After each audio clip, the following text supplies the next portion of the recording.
Hello, peoples. Andrew here, talking about comics from a reader, collector, speculator, investor point of view, in that order of importance to myself. Today we're going to talk about Marvel Superhero Secret Wars that ran from May 1984 till April of 1985. Uh, Jim Shooter was in charge of this project. Jim Shooter was a child prodigy, had his first comic book work published when he was 14 years old. In 1976, he left DC to come work for Marvel, and by 1978, he was the editor in chief. He had a good business sense, and he had a personal view of where the Marvel Universe should be going. He wanted to tighten up some of the storylines and some of the characters. As I say, he had a vision. Often, it said that he felt that there was a lot of creative ideas that were happening in the 70s. It's just that the craftsmanship of storytelling wasn't always in effect. I don't know that I agree with that. I kind of liked the sort of not free fall, but um, the various different storylines and story ways of telling a story that were evident in Marvel in the 70s. But he wanted to streamline that and make it one more cohesive universe. So and he lost in when he became editor in chief. He did lose some of the major talent because he was very strict about the way that he wanted things done. Marv Wolfman and George Perez were both gone by 1980, and more creatives were to follow in the years to ensue. But in 1984, or probably a little bit earlier than that, he got into talks with Mattel. Mattel was producing the DC line of heroes, but they lost the license to that, and they were looking for something else to fill their shelves. So they looked to Marvel, and they saw all the Marvel heroes and got into contact and talking with Jim Shooter, and they agreed upon releasing a line of Marvel action figures.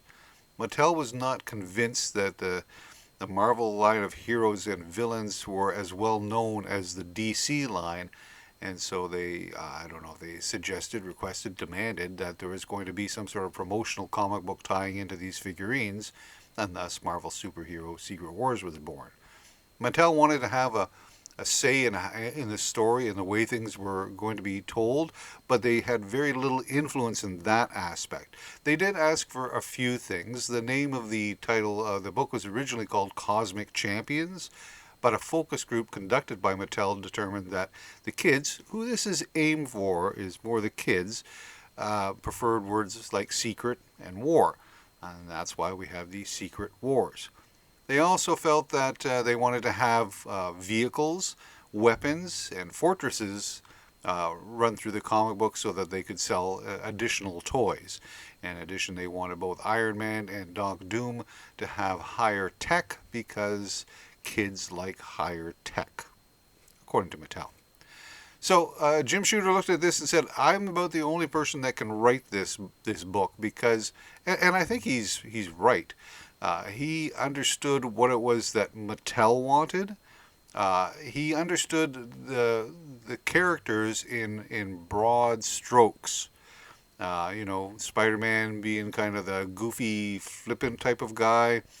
Captain America being heavy on strategy and tactics. Uh, they were going through different changes within their own individual books, but for broad strokes as to what's the defining characteristics of the character, Jim Shooter was, and I had an understanding of what that was, and was able to employ it into these characters, into this story. So it ran for 12 issues. This is the first issue, and the sales on the book were remarkable. There hasn't been anything that has sold as well as the Secret Wars in 25 years, and in fact, issue number one sold upwards of about 750,000 copies. So it was a great success. Moving forward beyond Secret Wars, because of its success, this ushered in the era of Marvel crossovers, which is in effect to today. Every year it seems that there's one, if not two. Major crossovers involve a great deal of heroes. Now, of course, they've gotten to the point where there are so many more tie-ins. You can have a 12-issue series like this with 40 or 50 books having a tie-in as well. So this became a main staple of both Marvel and DC. And this was considered the first. Contest of Champions came out earlier than that, a 3-issue run, but it didn't have the impact that Secret Wars did.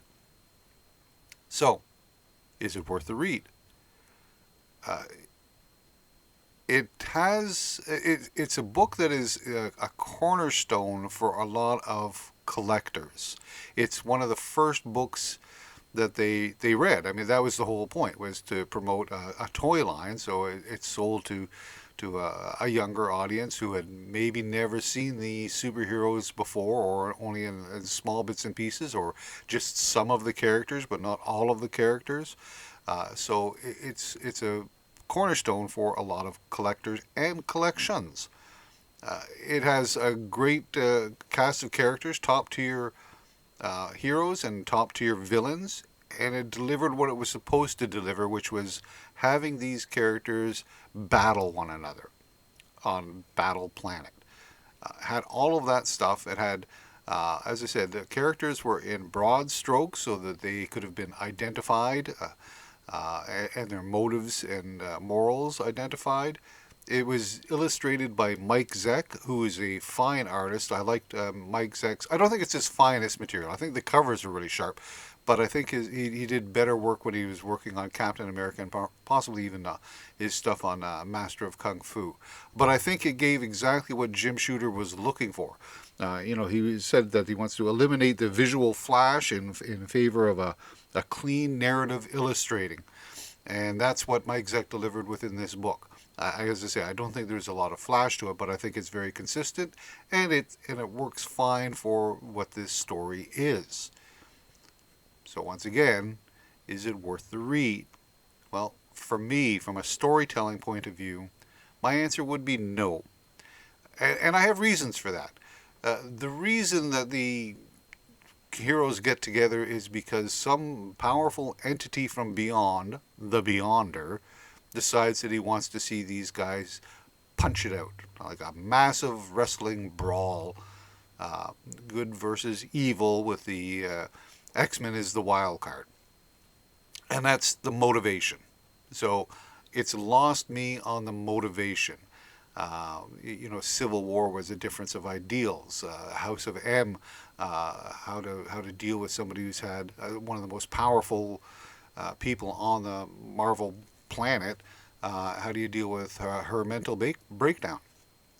So the motivations of some of the other stories I found much better. This one was very weak. But again, wasn't designed for people my age at that time. It was designed for like a 10-year-old, 11, something like that. And again, what do they want to see? They just want to see a big mashup of villains. So the reason didn't really matter, but it mattered to me.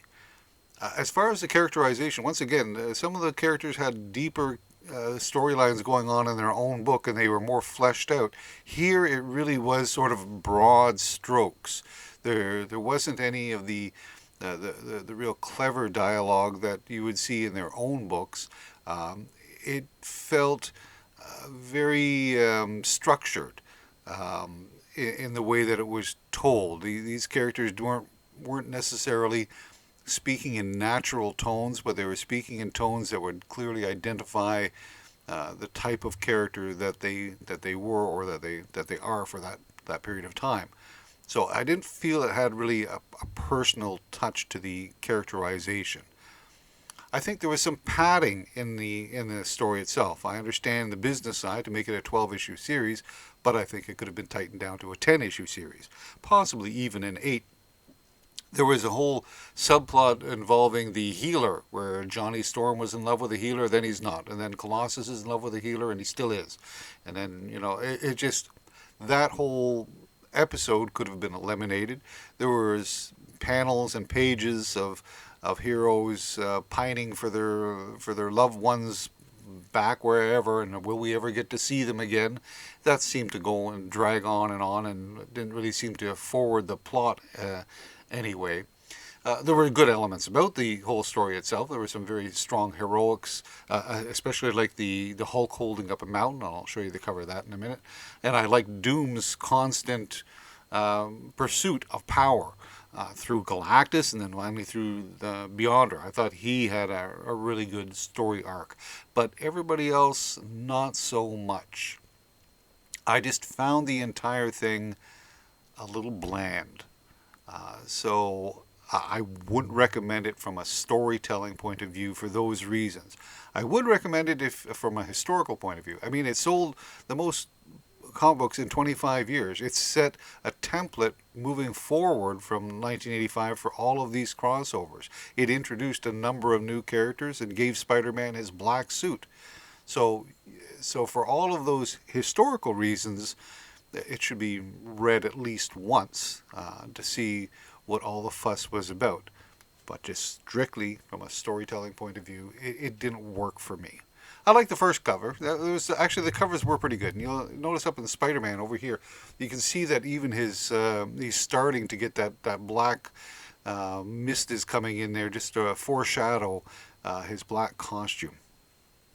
Interesting too that this is the James Rhodes Iron Man featured in this series, not the Tony Stark. So, just as we're talking a little bit about the collections that it goes into and the spec and investment, and I'll go through all of that sort of stuff casually as we're talking here. As far as collections, it fits into a whole whack of different collections. There's so many different characters here. Magneto is featured, as you can see, all the heads of all the other ones. So you might want to be a collector of the Captain Marvel or Fantastic Four, and it would fit into all of those collections. But the thing is, with all of these major characters, especially the heroes, it's difficult to buy all of their appearances. For example, I collect the Fantastic Four, but I do not have a separate box that has all of the Fantastic Four appearances in other books, because that box would be 1 or 2 long boxes long at least. There's just too many.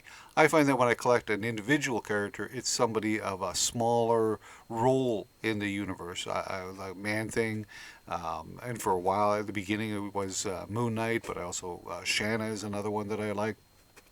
And in this series, I would think that most likely would be Julia Carpenter's Spider-Woman, who only has an X amount of appearances. And she would be the one most likely to develop her own collection and include elements from the Secret Wars, as it's her first appearances within the Secret Wars. So that's what I think of that. This is issue number 3. This would be on your spec, not really investment. It's the first appearance of Volcana and Titania. Doom creates these characters, and this is where they first show up. So it is a first appearance, and it probably sells for, about $25 to $40, somewhere in that range. Would I would spec on it and not spend much more than that on a sharp copy. This is a sharp copy, and that's what it would sell for. I wouldn't necessarily get it graded. I would just but then I wouldn't get a lot of things graded. I would just buy a nice sharp copy for somewhere between $20 to $40 for their first appearance. This is what I talked about earlier, where this was the Hulk holding up the mountain. I think it's one of the best moments for the heroes, anyways, within the Secret Wars. Just the sheer strength that he has, and then the way that they punch out of the mountain is pretty effective too. There were some other little subplots going on. There was the Wasp and Magneto having a little bit of a thing, and the X-Men getting a little ticked off at everybody else, because that's what they do. There was the Galactus trying to eat the planet. There was the re-emergence of Claw. So there were things going on throughout the Secret Wars, but again, I felt there was a lot of padding, and it just needed to be tightened up. This is issue number 6. Oh, I was going to say it's the first dozen. That's the next one. This is a nice, you got yourself a Doom cover, Titania. I think that's first Titania appearance on cover. And again, you can see these covers were done by Mike Zeck for the most part. I think Jim Beatty did a couple of the issues, but for the most part it was by Mike Zeck. This is the one that first features Julia Carpenter's Spider-Woman, and she's there on the cover, I believe, up in the corner. And again, this would be a book that I would be more interested in speccing on this book than I would be the Titania Volcana one. But I think they're probably worth about the same. They sell about the same. So it's worth it to get a copy of this. This is the big one. This is the money. This is the money book. This is the first appearance of Spider-Man in his black suit. And a copy of this will get you $150 to $200 for a raw copy of this, like this. Um, you'll hear some people say, "Oh, it's an essential for any collection to have this particular book," but it's not. If you're not a Spider-Man fan, then it's not essential for you to have it in your collection. Um, it's a good book to have, and it's in high demand. Spider-Man is always a high demand character. So, in that respect, it's a good investment. Um, Anything that's spider related that already has a nice or a hefty price tag on it is a good investment. Will this turn into more than $150 $200? That's hard to say, because I think the top of the curve is already passed. That passed a couple of years ago. So now it's starting to go down. And there are, as I say, hundreds of thousands of copies of this in existence. I would not want to pay. If I didn't have this book, would I be paying $150 to $200 for it? No, I would not. But I'm not as big a Spider-Man fan as some people, and again, I buy it for the books that I like and the books that I want. Um, I say that I wouldn't buy it because I have it, but then I might be inclined, if the price was right and the time was right, to pick it up, because, yeah, you want to shore up your collection. You'd like to have some books with value. This is the money book. As I say, it went on for a full 12 issues. I did like a little bit with the Galactus. I mean, Galactus just, I'm not even going to pay attention to any of you people. I'm just going to go ahead and try and eat the planet. And he does. And so this is like, oh man, not only do we got to fight against the villains, we now got to take down Galactus. Otherwise, he's going to eat this planet that we're on. This is not good. So there's a whole thing with Galactus involved. I like this Doom cover. This is issue number 10. This is, Doom was perhaps had the most fun in this series, because he kept trying to increase his power. In the beginning, he says, all these people that I'm on the side of the villains, and they're all doughheads. I have to go speak to Reed Richards because these people are idiots. And he pursues, he at one point he reanimates, he discovers Claw is hidden inside, I think it's inside of Ultron, and he releases Claw, which is a little bit of his undoing later on, so you get to see Claw return. He seeks the power of Galactus, and he tries to sneak into various ships, and even attempts to confront the Beyonder, and for a short period of time he does. This is a good Doom cover.